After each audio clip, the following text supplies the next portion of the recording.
Padang Kurusetra menjadi saksi bisu selama 18 hari pertempuran besar antara dua kubu, Pandawa dan Kurawa.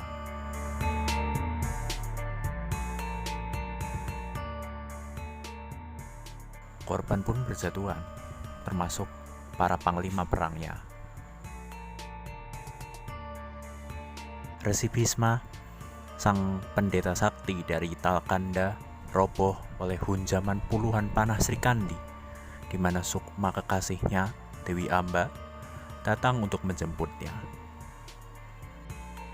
Di tengah kebingungan karena nasib putranya, Resi Durna kehilangan kepalanya oleh pedang Drestadyumna. Pertarungan epik kakak beradik yang memiliki wajah yang mirip dan sama kuatnya dimenangkan oleh Arjuna. Prabu Salya yang memiliki aji Candra Birawa mengeluarkan puluhan raksasa kalah oleh Yudhistira dan Jamus Kalimasadanya. Dan terakhir, Duryudana rubuh oleh gada rujak polo milik Bima. Bukan hanya para Kurawa, Pandawa pun kehilangan para putra terbaiknya, Abhimanyu, Gatotkaca, Irawan, dan lain-lainnya. Kini perang telah usai dengan kemenangan Pandawa. Mereka dalam perjalanan kembali ke Astina. Namun masalah lain menunggu. Negara Astina yang kacau sepeninggal Duryudana, dan mereka yang tidak terima atas kekalahan menuntut balas dendam pada para Pandawa.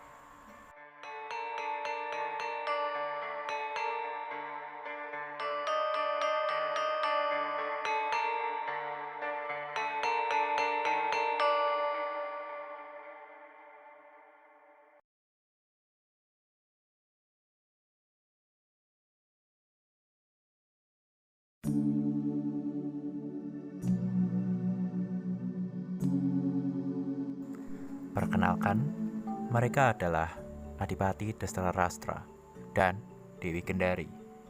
Mereka adalah orang tua dari para Kurawa. Meskipun ia buta, Dhestharashtra sangat sakti. Ia memiliki ajian lebur saketi yang bisa menghancurkan objek apapun yang ia sentuh. Saat ini mereka sedang menunggu keponakan mereka, para Pandawa. Dewi Gendari melihat kesempatan ini untuk menuntut balas pada Pandawa melalui Dhestharashtra. Ia membujuk Dhestharashtra untuk melampiaskan dendamnya, terutama pada Bima yang membunuh ke-100 putranya. Kian lama, hati Dhestharashtra pun memanas. Ia terpengaruh istrinya, dan ia akan menghancurkan orang yang telah membunuh ke seluruh putranya, Bima.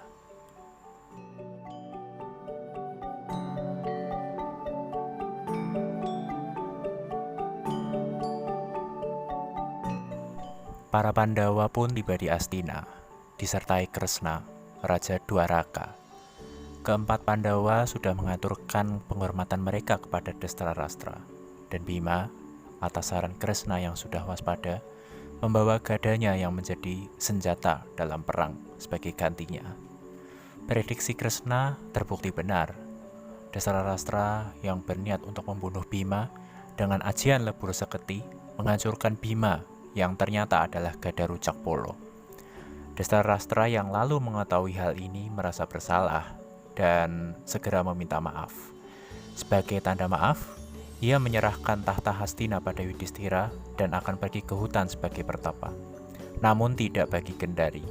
Ia masih menyimpan dendam, lalu mengutuk Kresna sebagai pelampiasan sakit hatinya. Kutukannya bahwa nanti seluruh keluarga Kresna akan hancur dalam perang saudara. Dan nanti hal itu akan terbukti.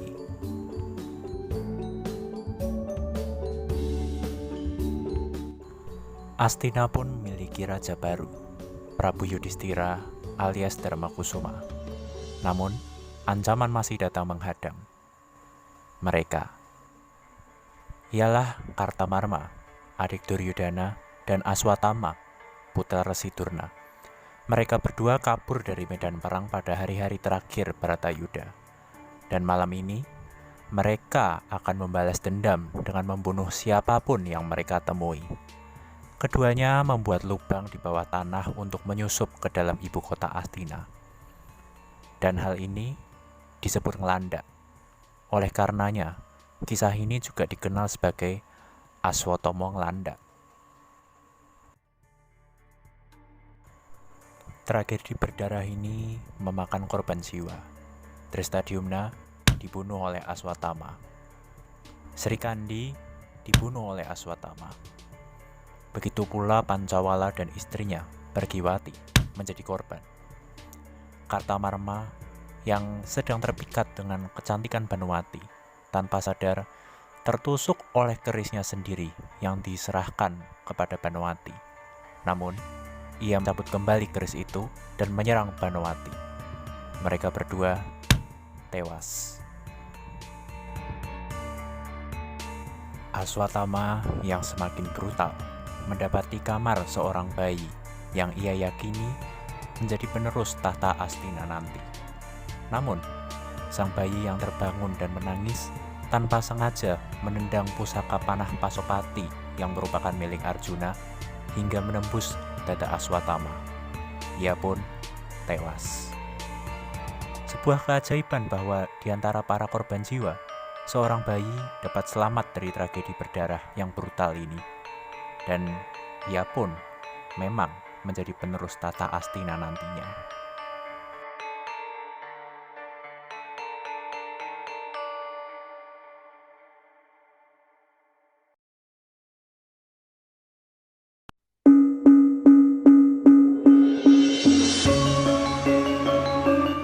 Kini, para Pandawa memerintah negara Hastina, sebuah negara adidaya berumur ratusan tahun, dilewati oleh sungai Gangga, dan terletak di sisi utara langsung menghadap lautan. Menjadi peluang strategis bagi Pandawa mengembalikan nama baik kerajaan. Selama ini, Hastina dalam keadaan terpuruk di bawah pemerintahan Prabu Duryudana. Anggaran negara habis untuk biaya perang, kemiskinan merajalela, dan pembangunan negara yang masih tertinggal. Birokrasi pun masih kacau. Prabu Duryudana tidak berpikir lagi tentang masa depan Hastina pasca perang. Dan kalaupun ia kalah, Pandawa tidak akan mendapat apapun kecuali kondisi kerajaan yang kacau. Kresna, Raja Dwaraka, sebagai sekutu dekat Pandawa, turut membantu dalam usaha mereka memulihkan kejayaan kerajaan Hastina. Mereka pun membagi tugas.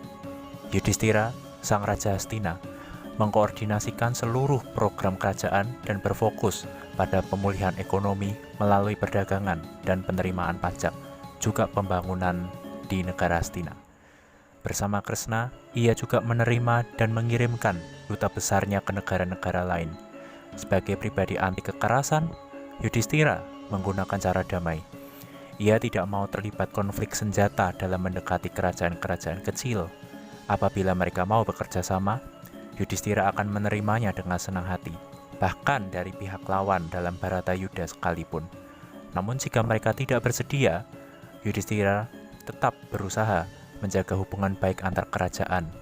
Kian lama, citra Astina pun mulai membaik. Bima, sebagai kesatria yang tangguh dan kuat, ia menangani bidang pertahanan, militer, serta keamanan negara. Di bawah komandonya, ia membagi divisi pasukan berdasarkan kadipaten-kadipaten.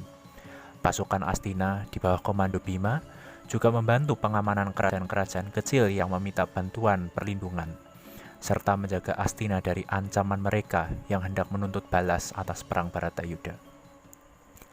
Arjuna, yang ahli dalam bidang pendidikan dan seni, berusaha memperbaiki tingkat pendidikan rakyat Astina. Tidak jarang juga, ia membantu Bima dalam pertahanan Astina.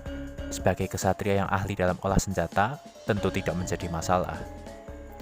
Nakula dan Sadewa, si kembar yang telah menjadi raja kembar di Mandaraka, sebagai warisan paman mereka, Prabu Salya, bertanggung jawab atas peternakan dan pertanian. Berangkat dari pengalaman mereka saat menyamar di Wirata dan menjadikan Wirata negara agraris, mereka pun melakukan hal yang sama di Astina. Meskipun mereka adalah raja, Namun, rasa tanggung jawab dan kebersamaan mereka sebagai Pandawa tidak hilang. Mandaraka dan Hastina tetap bersahabat dekat. Puluhan tahun mereka berusaha untuk membangun dan memulihkan keadaan Hastina yang terpuruk, perlahan membuahkan hasil. Dibantu Kresna Raja Dwaraka dan Baladewa Raja Mandura, serta negara-negara sahabat dan sekutunya, pamor Hastina sebagai negara adidaya kembali muncul. Sama seperti di zaman pendahulu mereka, yang juga ayah Pandawa, Prabu Pandu Dewanata. Namun, tentu masalah akan selalu muncul, bahkan dari bawah tanah sekalipun.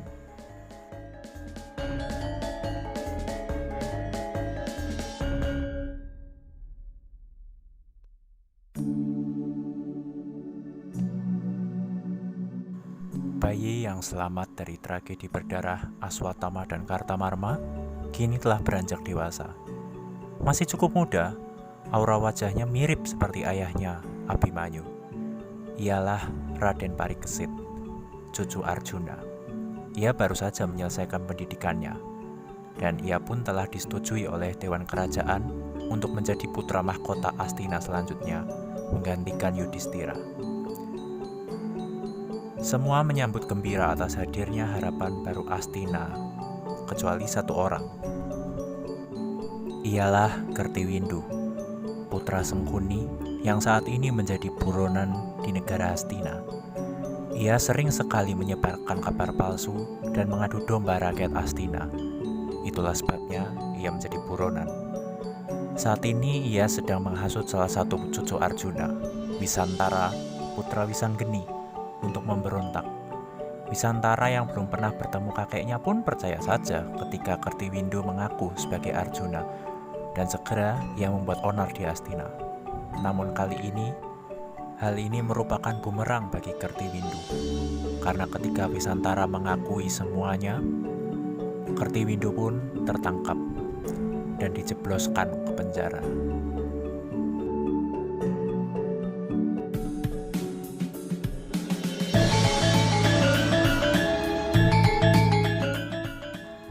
Tibalah hari besar di mana Parikesit, sang raja muda Astina, naik tahta. Disaksikan oleh para raja negara-negara sahabat dan disambut penuh haru oleh Pandawa. Karena setelah ini, tugas mereka selesai. Kerajaan Astina telah menjadi negara adidaya yang disegani, dan Pandawa akan undur diri dari Astina. Sementara Parikesit, sebagai raja muda dan para saudaranya, akan meneruskan apa yang telah para Pandawa lakukan, memerintah kerajaan Astina dengan adil dan bijaksana.